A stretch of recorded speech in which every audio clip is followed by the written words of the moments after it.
Hi friends, welcome back to our YouTube channel Sushma Chandu vlogs Mandya. ಎಲ್ಲರೂ ಹೇಗಿದ್ದೀರಾ? ಎಲ್ಲರೂ ಚೆನ್ನಾಗಿದ್ದೀರಾ ಅಂತ ಭಾವಿಸ್ತಾ ಈ ಒಂದು ವ್ಲಾಗ್ನ ಊರಿಗೆ ಬಂದಿದ್ದೆ. ಸೊ ನಮ್ಮ ಗದ್ದೆ ಹತ್ರ ಬಂದಿದ್ದೆ. ನಾನು ನಮ್ಮ ಗದ್ದೆ ಜಾಸ್ತಿ ಬಂದೇ ಇಲ್ಲ, ಯಾಕಂದರೆ ನಾನು ಇರಲಿಲ್ವಲ್ಲ, ಹಾಗಾಗಿ. ಸೊ ಎಷ್ಟು ಚೆನ್ನಾಗಿ ಗಾಳಿ ಬೀಸ್ತೈತೆ ಅಂತ, ತಣ್ಣಗಾಯ್ತೈತೆ ಒಳ್ಳೆ. ಅವ್ರು ಕೆಲಸ ಮಾಡ್ತವ್ರೆ. ಇಲ್ಲಿ ಕೂತವನೇ ನನ್ನ ಮಗ ಒಬ್ಬ. ಎಷ್ಟು ಚೆನ್ನಾಗಿ ಕಾಣಿಸ್ತೈತೆ ಅಂತ. ತೆಂಗಿನ ಮರಗಳು, ಈಗ ಸ್ವಲ್ಪ ಗಿಡಗಳು ಹಾಕಿದ್ದೀವಿ. ಸೊ ವೆದರ್ ನೋಡ್ಬೋದು, ಒಳ್ಳೆ ಸಖತ್ತಾಗಿ ಕೂಲಾಗಿತ್ತು. ನೋಡ್ಬೋದು ಎಷ್ಟು ಚೆನ್ನಾಗಿ ಎಲ್ಲ ಗದ್ದೆ ಎಲ್ಲ ಉಳ್ಸೋನೆ. ಸೊ ಚೆನ್ನಾಗಿ ಕಾಣಿಸ್ತೈತೆ. ಸೊ ಬ್ಯಾಕ್ ಕ್ಯಾಮ್ರಾಯಿಂದ ತೋರಿಸ್ತೀನಿ. ಇದು ನಮ್ಮ ಊರಿನಲ್ಲಿರುವಂಥದ್ದು, ಅಂದರೆ ನನ್ನ ತಂದೆ ಮನೇಲಿ ಇರುವಂಥದ್ದು ಗದ್ದೆ. ನಮ್ಮ ತಂದೆ ಗದ್ದೆ ಇದು. ಸೊ ಎಲ್ಲ ಈಗ ಅಂದರೆ ಈಗ ಬೆಳೆ ಮಾಡ್ತೀವಿ, ಅದಕ್ಕೋಸ್ಕರ. ಸೊ ಗದ್ದೆ ಎಲ್ಲ ಫುಲ್ಲು ಉಳಿಸಿ ಒಳ್ಳೆ ಕ್ಲಿಯರಾಗಿ ತುಂಬ ಚೆನ್ನಾಗಿ ಕಾಣಿಸ್ತಾ ಇತ್ತು. ಸೊ ಕಡಲೆಕಾಯಿ, ನಮ್ಮ ಕಡೆ ಈ ತರಕಾರಿಗಳು ಕಡಲೆಕಾಯಿ ಈ ಥರ ಬೆಳೆಯೋದೇ ಜಾಸ್ತಿ. ಹಾಗಾಗಿ ನಮ್ಮ ಮನೆಯಲ್ಲಿ ಯಾವಾಗಲೂ ಅಷ್ಟೇ, ನಮ್ಮಪ್ಪ ಆಗ ಬೆಳೀತಿದ್ದಾಗ ನಮ್ಮಪ್ಪಂಗೂ ಸ್ವಲ್ಪ ವಯಸ್ಸು, ಅಂದರೆ ಒಂದು ಚಿಕ್ಕ ವಯಸ್ಸಲ್ಲಿ ಅರೌಂಡ್ ನಾವು ತುಂಬ ಚಿಕ್ಕವರಿದ್ದಂತಾಗೆಲ್ಲ ಕಡಲೆಕಾಯಿನ ಬೆಳೀತಿದ್ದಿದ್ದು. ಆಗ ಆಮೇಲೆ ಸ್ವಲ್ಪ ಅಂದರೆ ನನ್ನ ತಮ್ಮನೂ ಕೆಲಸ ಸಿಕ್ಕಿ ಅವನು ಬೇರೆ ಕಡೆ ವರ್ಕ್ ಮಾಡ್ತಿದ್ದ, ಆಗ್ತಿರ್ಲಿಲ್ಲ ನಮ್ಮ ತಂದೆಗೂ. ಪಂಚಾಯತಿನಲ್ಲಿ ಒಬ್ಬರೇ ವ್ಯವಸಾಯ ಮಾಡೋಕ್ಕಾಗಲ್ಲ ಅಂತ ಹೇಳ್ಬಿಟ್ಟು ಬೋಗಿ ಕೊಟ್ಟಿದ್ವಿ. ಸೊ ಮರಗಳು ಹಾಕಿದ್ವಿ ಅಷ್ಟೇ, ಬೋಗಿ ಕೊಟ್ಟಿದ್ವಲ್ಲ, ಅವರು ಸರಿಯಾಗಿ ನೀರು ಹಾಯಿಸ್ತೀವಿ ಅಂತ ಹೇಳಿ ಸರಿಯಾಗಿ ನೀರು ಹಾಯಿಸ್ತೇನೆ. ಸೊ ಮರಗಳನ್ನೆಲ್ಲ ಸ್ವಲ್ಪ ಅದನ್ನು ಸರಿಯಾಗಿ ಅವರು ಪೋಷಣೆನ ಮಾಡಿಲ್ಲ, ಇಲ್ಲ ಅಂದರೆ ಇಷ್ಟೊತ್ತಿಗೆ ತುಂಬ ಚೆನ್ನಾಗಾಗೋದು.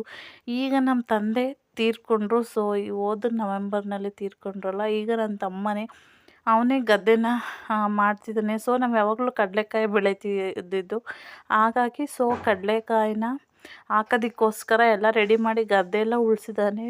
ಒಂದು ರೌಂಡ್ ಸ್ವಲ್ಪ ಮಳೆ ಬಂದರೆ ಕಡಲೆಕಾಯಿ ಹಾಕೋದು ಅಂತ ರೆಡಿ ಮಾಡಿಸಿಟ್ಟಿದ್ದಾನೆ. ಸೊ ಇಲ್ಲಿ ನಮ್ಮಮ್ಮನೂ ನನ್ನ ತಮ್ಮನೂ ಈರುಳ್ಳಿನ, ಅಂದರೆ ಸ್ವಲ್ಪ ಇಲ್ಲಿ ಸೈಡಲ್ಲಿ ಪಾತಿ ಥರ, ಅಂದರೆ ಸ್ವಲ್ಪ ಜಾಗ ಇಟ್ಕೊಂಡಿರ್ತಾರಲ್ಲ, ಅಲ್ಲಿ ಈರುಳ್ಳಿ, ಬೆಳ್ಳುಳ್ಳಿ, ಈ ಹೂವಿನ ಗಿಡಗಳು, ಕರಿಬೇವಿನ ಸೊಪ್ಪಿನ ಗಿಡ, ನುಗ್ಗೆಕಾಯಿ ಗಿಡ, ಅದನ್ನೆಲ್ಲ ಹಾಕಿದ್ದಾರೆ. ಈರುಳ್ಳಿ, ಬೆಳ್ಳುಳ್ಳಿ, ಮೆಣಸಿನ್ಕಾಯಿ. ಸೊ ನಮ್ಮೂರ ಸೈಡ್ನಲ್ಲಿ ಫ್ರೆಶ್ ಆದಂಥ ತರಕಾರಿಗಳನ್ನ ಅವರು ಬೆಳೆಯೋದ್ರಿಂದ, ಸೊ ಫ್ರೆಶ್ ಆಗಿರುವಂಥ ತರಕಾರಿಗಳನ್ನ ತಿಂತಾರೆ ಅಂತಲೇ ಹೇಳ್ಬೋದು. ನಮ್ಮೂರ ಸೈಡ್ನಲ್ಲೆಲ್ಲ ಜಾಸ್ತಿ ತರಕಾರಿ ಸೊಪ್ಪುಗಳೇ ಜಾಸ್ತಿ ಬೆಳೆಯೋದು. ಬೀನ್ಸು, ಗೆಡ್ಡೆಕೋಸು, ಹಾಗೆಯೇ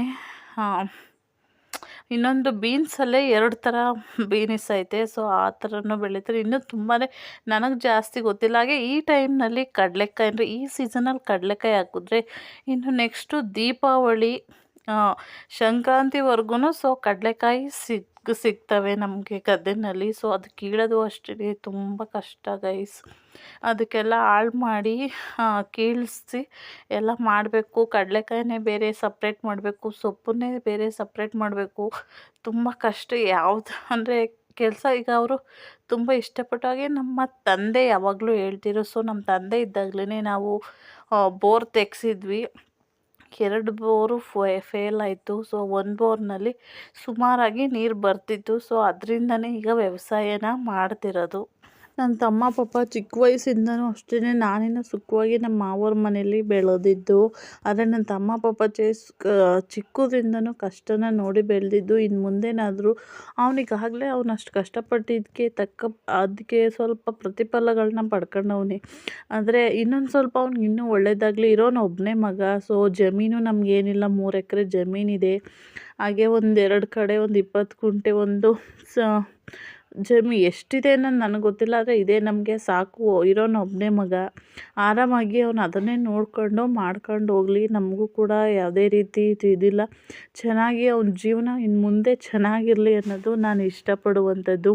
ನನ್ನ ಮಗನ ಕರ್ಕೊಂಡೋಗಿದ್ದೆ ಚಿಕ್ಕವನ್ನ, ನೋಡ್ಬೋದು ತುಂಬ ಹಿಂಸೆ ಕೊಡ್ತಾವನೆ. ಅವನಿಗೆ ಮನೇಲಿದ್ರೇ ಸರಿ, ಇಲ್ಲೆಲ್ಲರೂ ಹೊರ್ಗಡೆ ಕರ್ಕೊಂಡು ಹೋದ್ರಂತೂ ಅವನು ಇರಲ್ಲ. ಒಂದು ಸ್ವಲ್ಪ ಹೊತ್ತು ಅಷ್ಟೇ. ಆಮೇಲೆ ಒಂದು ಸ್ಟಾರ್ಟ್, ನಡಿ ಹೋಗೋಣ ನಡಿ ಹೋಗೋಣ ಅಲ್ಲಿ ಕೈ ತೋರಿಸ್ತಾ ಇದ್ದ. ಅವ್ನು ಬಂದಿದ್ದನ್ನು ನೋಡ್ಕೊಂಡು ಕೈ ತೋರಿಸ್ತಾ ಇದ್ದ. ಇಲ್ಲಿ ನಮ್ಮಮ್ಮ ಮೊದಲೇ ಸ್ವಲ್ಪ ಈರುಳ್ಳಿಗಳನ್ನ ಹಾಕಿತ್ತಂತೆ ತೆಂಗಿನ ಮರದ ಸುತ್ತ. ಅದನ್ನು ಸ್ವಲ್ಪ ನನ್ನ ಮಗ ಹಿಂಗೆ ಕಿತ್ಬಿಟ್ಟಿದ್ದ. ಹಾಗಾಗಿ ನಾನು ಕೂಡ ಅದನ್ನು ಸ್ವಲ್ಪ ಸಾಂಬಾರಿಗೆ ಹಾಗೆ ಫ್ರೈಡ್ ರೈಸ್ ಮಾಡಿದ್ರೆ ಹಾಗೆ ಈ ಥರ ಪಲ್ಯಗಳೇನಾದರೂ ಮಾಡಿದಾಗ ಅದ್ರಕ್ಕೆ ಹಾಕೋಕ್ಕೆ ಚೆನ್ನಾಗಿರುತ್ತೆ ಅಂತ ಹೇಳ್ಬಿಟ್ಟು ನಾನು ಕೂಡ ಅದನ್ನು ಸ್ವಲ್ಪ ತಗೊಂಡು ಬಂದೆ. ಹಾಗೆ ಇಲ್ಲಿ ಗದ್ದೆನೂ ಕೂಡ ಅಷ್ಟೇ ಉಳಿಸಿ ಕ್ಲೀನಾಗಿ ಕ್ಲೀನ್ ಮಾಡಿಸೋನೆ ಬೌಂಡ್ರಿ ಥರ ಚೆನ್ನಾಗಿ ಕಾಣಿಸ್ತಾಯಿತ್ತು. ಈಗ ಅಂದರೆ ಕಡಲೆಕಾಯಿ ಹಾಕ್ತೀವಲ್ಲ, ಅದಕ್ಕೋಸ್ಕರ ಎಲ್ಲನೂ ಕೂಡ ಕ್ಲೀನ್ ಮಾಡಿ ಇಟ್ಟಿದ್ದ. ಸೊ ಈಗ ಮಳೆ ಸ್ವಲ್ಪ ಚೆನ್ನಾಗಿ ಬರಬೇಕು. ಭೂಮಿ ನಮ್ಮದು ಸ್ವಲ್ಪ ಮರಳು ಭೂಮಿನೇ, ಆದರೆ ಒಂದು ಮಳೆ ಬಂದರೆ ಕಡಲೆಕಾಯಿ ಮೊಳಕೆ ಬಂದು ಗಿಡ ಚೆನ್ನಾಗಿ ಬರುತ್ತೆ ಅನ್ನೋದಕ್ಕೋಸ್ಕರ ಮಳೆಗೋಸ್ಕರ ವೆಯ್ಟ್ ಮಾಡ್ತಾವ್ರೆ. ಒಂದು ಮಳೆ ಸುಮಾರಾಗಿ ಚೆನ್ನಾಗಿ ಊದ್ರೆ ಕಡಲೆಕಾಯಿನ ಹಾಕ್ತಾರೆ. ಸೊ ಈ ವರ್ಷ ನಮಗೆ ಭರ್ಜರಿಯಾಗಿ ಕಡಲೆಕಾಯಿ ತಿನ್ಬೋದು, ಯಾಕೆಂದರೆ ನಮ್ಮ ಮನೆಯಲ್ಲೇ ಬೆಳೀತಿರೋದ್ರಿಂದ ಸೊ ಚೆನ್ನಾಗಿ ಕಡಲೆಕಾಯಿನ ತಿನ್ಬೋದು. ಸೊ ತೋರಿಸ್ತೀನಿ ಊರಿಗೊಂದ್ಸಲ. ಇನ್ನೊಂದು ಮಧ್ಯೆ ಯಾವಾಗಲಾದ್ರು ಹೋದರೆ ಗಿಡಗಳೆಲ್ಲ ಬಂದಿರುತ್ತಲ್ಲ, ಹಾಗೆ ಕಡಲೆಕಾಯಿ ಹಾಕೋದು ಕೂಡ ಅಷ್ಟೇ ನಿಮ್ಮ ಜೊತೆ ಶೇರ್ ಮಾಡ್ಕೊತೀನಿ ವೀಡಿಯೋನ. ಯಾವ ಥರ ಹಾಕ್ತಾರೆ ಅಂತ ನನಗೂ ಗೊತ್ತಿಲ್ಲ, ನಾನು ಒಂದು ಸಲನೂ ನೋಡಿಲ್ಲ. ಸೊ ನನಗೂ ನೋಡ್ದಂಗೆ ಆಗುತ್ತೆ, ಹಾಗೆ ನಿಮಗೂ ತೋರಿಸ್ತೀನಿ. ಇದನ್ನು ಸುತ್ತ ನಮ್ಮ ಗದ್ದೆ ನಿಜವಾಗ್ಲೂ ಅಲ್ಲಿ ಕೂತಿದ್ರೆ ಎಷ್ಟೊತ್ತುವರೆಗೂ ಕೂತ್ಕೊಬೋದು. ಬಿಸಿಲಿರಲಿಲ್ಲ ಅವತ್ತು, ಸುಮಾರು ಒಂದು 11 ಗಂಟೆ 12 ಗಂಟೆ ಹತ್ತತ್ರ ಆಗಿತ್ತು. ಆದರೆ ಒಂದು ಚೂರು ಬಿಸಿಲಿರಲಿಲ್ಲ, ಸ್ವಲ್ಪ ಮೋಡದ ಥರ. ಹಾಗೆ ಅಲ್ಲಿ ತಣ್ಣಗೆ ಎಷ್ಟು ಚೆನ್ನಾಗಿ ಗಾಳಿ ಬೀಸ್ತಾಯಿತ್ತು ಅಂದರೆ ಫ್ರೆಶ್ ಏರ್ ತಗೊಳ್ಳೋ ಥರ ತುಂಬ ಆರಾಮ ಅನ್ನಿಸ್ತಿತ್ತು. ಸೊ ಅಲ್ಲೇ ಒಂದು ಚಾಪೆ ಒಂದು ದಿಂಬು ಹಾಕೊಂಡು ಮಲ್ಕೊಬಿಟ್ರಂತೂ ನಿಜವಾಗ್ಲೂ ಹೇಳ್ತೀನಿ ಎಷ್ಟು ಚೆನ್ನಾಗಿ ನಿದ್ದೆ ಬರುತ್ತೆ ಅಂತ ಹೇಳ್ಬಿಡಿ ಅಲ್ಲಿ. ಹಾಗೆ ತೆಂಗಿನ ಮರಗಳು ಅಷ್ಟೇ, ಒಂದು 200 ತೆಂಗಿನ ಮರದ ಹತ್ತತ್ರನೇ ಹಾಕೊಂಡವನೆ ಅಂತ ಹೇಳ್ಬೋದು. ಅದೇ ಅವನನ್ನು ಇವಾಗ ಅವನು ಚೆನ್ನಾಗಿ ನೋಡ್ಕೊಂಡ್ರೆ ಅದು ಕಾಯಿ ಬಿಡೋ ಟೈಮಲ್ಲಿ ಅದು ಅವನನ್ನು ನೋಡ್ಕೊಳ್ಳುತ್ತೆ ಅಂತಲೇ ಹೇಳ್ಬೋದು. ಸೊ ಇರೋ ಜಮೀನು ಏನೋ ನಮ್ಮ ತಂದೆ ಆಸೆ ಇದು ಏನಂದರೆ ನನ್ನ ಜಮೀನಲ್ಲಿ ನಾನು ಬೆಳಿಬೇಕು ಅನ್ನೋದಿತ್ತು. ಹಾಗಾಗಿ ನಮ್ಮ ತಂದೆ ಆಸೆನ ಅವನು ಈಡೇರಿಸ್ತವನೆ.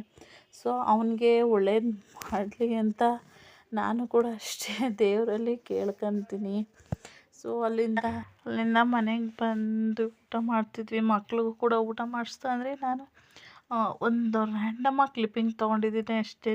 ಡೇ ವ್ಲಾಗ್ ಅಂತ ಏನೂ ಮಾಡ್ಕೊಂಡಿಲ್ಲ, ಯಾಕೆಂದರೆ ಸ್ವಲ್ಪ ಅಂದರೆ ತಂದೆ ತಾಯಿ ನಮ್ಮ ಮನೆಗೆ ನಾವು ಹೋದ್ರೆ ಫುಲ್ ಹೆಂಗಿರ್ತೀವಿ ನಾವು ಹೆಣ್ಮಕ್ಳು, ಫುಲ್ ರೆಸ್ಟು.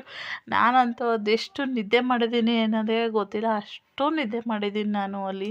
ಯೂಶ್ವಲಾಗಿ ಹೆಣ್ಮಕ್ಳು ಹಾಗೆ ಅಂತ ಅನಿಸುತ್ತೆ, ಅಲ್ಲಿಗೆ ಹೋದ್ರೇ ಸೋಂಬೇರಿಗಳಾಗ್ಬಿಡ್ತೀವಿ. ಇಲ್ಲೇ ನಮ್ಮ ಮನೆ ಗಂಡನ ಮನೆ ಅಂತ ಬಂದರೆ ಜವಾಬ್ದಾರಿ ಅನ್ನೋದಿರುತ್ತೆ ಅನಿಸುತ್ತೆ, ಆಟೋಮೆಟಿಕ್ಕಾಗಿ ಕೆಲಸ ಮಾಡ್ತೀವಿ. ಅದೇ ತಾಯಿ ಮನೆಗೆ ಹೋದರೆ ಅಯ್ಯೋ ಹೋಗಮ್ಮ ಯಾರು ಮಾಡ್ತಾರೆ ಅಂತ ಅಂದ್ಬಿಟ್ಟಿರ್ತಾರೆ. ನಾನು ಅಷ್ಟೇ, ಹೊಲ್ಗೋರಂತೂ ಫುಲ್ಲು ಸೋಂಬೇರಿ ಅಂದರೆ ಸೋಂಬೇರಿ. ಹಾಗೆ ನನ್ನ ತಮ್ಮ ಆಫೀಸ್ಗೆ ಹೋಗ್ಬೇಕಾದ್ರೆ ಇವ್ನಿಗೆ ಹೆಂಗೆ ರೆಡಿ ಆದ ತಕ್ಷಣ ಗೊತ್ತಾಗ್ಬಿಡ್ತದೆ, ಮಾಮ ಕೀ ತಗೋ ಅಂತ ಹೇಳ್ತಾನೆ. ಅದಕ್ಕೆ ಅವನನ್ನು ಕೂಡ ಒಂದು ರೌಂಡ್ ಹಾಕ್ಸ್ಬಿಟ್ಟು ಕರ್ಕೊಂಡು ಬರ್ತಾಯಿದ್ದ. ಸೊ ನಾನು ಒಯ್ತೀನಿ, ಬ್ಯಾಗ್ ಎತ್ಕೊಡು ಮಾಮನ ಬ್ಯಾಗ್ ಎತ್ಕೊಡು ಅಂತ ಹೇಳ್ತಾ ಇದ್ದೆ. ಸೊ ಅವನಿಗೆ ಬಾಯ್ ಮಾಡಿ ಅವನು ಕೂಡ ಆಫೀಸ್ಗೆ ಹೋದ. ಆಮೇಲೆ ಅವ್ನು ಸ್ವಲ್ಪ ಅಳ್ತಿದ್ದ ಅಂತೇಳಿ ಅಲ್ಲಿ ಆಟ ಆಡಿಸ್ತಾ ಇದೆ. ಅವನೀಗ ಅಲ್ಲಿ ಕಿಟಕಿ ಮೇಲೆ ಹತ್ತಿ ಅವನು ಅಲ್ಲಿ ಆಡುಮರಿಗಳನ್ನ ಕಟ್ಟಾಕ್ತಾರೆ ನಮ್ಮ ಮನೆ ಹತ್ರನೇ ಸಾಕ್ತಾರಲ್ಲ ಅಲ್ಲಿ. ಅದನ್ನು ನೋಡೋದಕ್ಕೋಸ್ಕರ ಅಲ್ಲಿ ಸೋಫಾ ಮೇಲೆ ಹತ್ತಿ ಸೋಫಾ ಮೇಲಿಂದ ಕಿಟಕಿ ಮೇಲೆ ಹತ್ತಿ ನಿಂತ್ಕೊಂಡು ನೋಡುವಂಥದ್ದು. ಸೊ ಹಿಂಗೇ ಒಂದಲ್ಲ ಎರಡಲ್ಲ ಸಖತ್ ಆಟ ಮಾಡ್ತಾನೆ. ನಾನು ಕೂಡ ಒಂದು 2 ನಿಮಿಷ ಅಳ್ತಾನಲ್ಲ ಅಂತ ಹೇಳ್ಬಿಟ್ಟು ಅಲ್ಲೇ ನಿಂತ್ಕೊಂಡು ಹಂಗೆ ಸಮಾಧಾನ ಮಾಡಿ ಆಟ ಆಡ್ಸಿದ್ಮೇಲೆ ಕೆಳಗೆ ಇಳಿಸ್ಕೊಂಡೆ.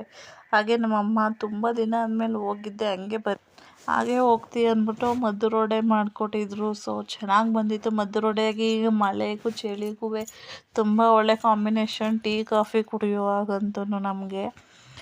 ಸೊ ನನ್ನ ಈ ಒಂದು ವ್ಲಾಗ್ ನಿಮಗೆಲ್ಲ ಇಷ್ಟ ಆಗಿರುತ್ತೆ ಅಂತ ಭಾವಿಸ್ತೀನಿ. ಹಾಗೆ ನನ್ನ ಚಾನಲ್ನ ಇನ್ನೂ ಯಾರು ಸಬ್ಸ್ಕ್ರೈಬ್ ಮಾಡ್ಕೊಂಡಿಲ್ವೋ ಸಬ್ಸ್ಕ್ರೈಬ್ ಮಾಡ್ಕೊಂಡು ನೋಡಿ. ಹಾಗೆ ಒಂದೊಂದು ಲೈಕ್ ಕೊಡಿ ಅಂತ ನಾನು ನಿಮ್ಮಲ್ಲಿ ಕೇಳ್ಕೊತಿದ್ದೀನಿ. ಸೊ ನಿಮ್ಮ ಲೈಕ್ ನನಗೆ ತುಂಬ ಇಂಪಾರ್ಟೆಂಟ್ ಆಗಿರುತ್ತೆ. Thank you for watching.